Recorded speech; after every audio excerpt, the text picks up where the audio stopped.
My name is Cody Wilson. I'm the director of Defense Distributed, and we created, among other things, the most printable pistol. I thought the gun was the most immediate and divisive symbol. I mean, your opinions about guns would inform your initial reaction to this. I am interested in upending certain paradigms. There is this sense that, well, through legislative means and democratic consensus, we would get a handle, especially on our technologies and our economic progress. And I think that distributed technologies as a whole suggests a totally different vision of the future. But the 3D printer can be used as a crutch or a way of dealing with our intellectual property regime. We can copy medical devices with it, basically anything that already has a regulatory superstructure over it. So the 3D printer will help communities run up against the FDA one day. It'll help people copy utility and design patents and scare corporations and rights holders. And basically, I think it's like the perfect tool right now for confronting all of these forms of received knowledge that we just think are settled in the legal code, especially about like IP.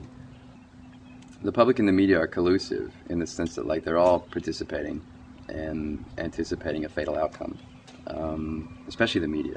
The media wants to carry this all the way, and that's what we've realized from the very beginning, that as much as they might abhor this from a kind of personal perspective, that their philosophy might be against it, they can't help but be the megaphone for it.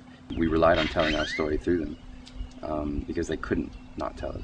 I just received an email from the DDTC, and basically the email had a PDF with all their requests from their enforcement division. It was relatively civil in tone, and there weren't any hard demands, but there were timelines and it cited statutes, and so if you've read law or studied law, you know, okay, well, this is an intimation of at least how they'll come after you or what the penalties might be, and so I took it very seriously. But at the same time, I think they realized this is a big fight, potentially a scary one as well. Maybe both sides are feeling each other out at the moment. So I just thought we could take the nonprofit exemption, and if we put the files in the public domain or hosted public domain files, we wouldn't have to ask for commodity jurisdiction.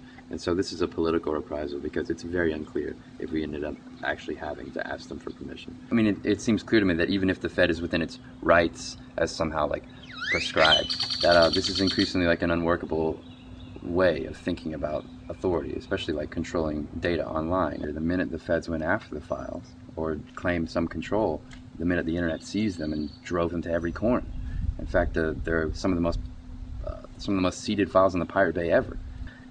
And of course it would be this way. An ITAR regime it expresses a preference. It isn't a final solution. It says, well, I would like a black market in files. I would like files to be everywhere. I don't want to know where my file comes from. I want it to be in the darknet. And this is all this is. There are no hard solutions in the age of the internet and distributed technologies.